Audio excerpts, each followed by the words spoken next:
ఇవాళ వాళ్ళు పెట్టినటువంటి బడ్జెట్ చూస్తే బడ్జెట్ బారెడు, ఖర్చు శారెడు.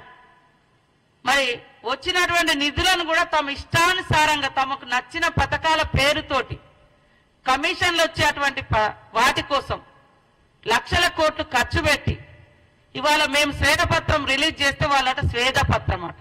ఏర కష్టపడ్డారు, ఎవరి త్యాగాల మీద వచ్చింది ఇది? తెలంగాణ బిడ్డల త్యాగాల మీద వస్తే, ఉద్యమాల మీద వస్తే ఉద్యమకారులను అణిచివేసిన చరిత్ర. ఉద్యమం చేసుకోకుండా ఒక ధర్నా చౌక్ లేకుండా చేసిన 420 మీరు, మేం కాదు. ఇక్కడ కాంగ్రెస్ పాలనలో ప్రజాస్వామ్యము కనబడుతుంది కాబట్టి ప్రజలందరూ స్వేచ్ఛగా ఉన్నారు. అనేక రకాల దుష్ప్రచారాలు చేసి తమ యొక్క వ్యక్తిగత స్వార్థం కోసం కాంగ్రెస్ పార్టీ మీద దుష్ప్రచారం చేస్తా ఉన్నారు. ఇది మంచిది కాదు.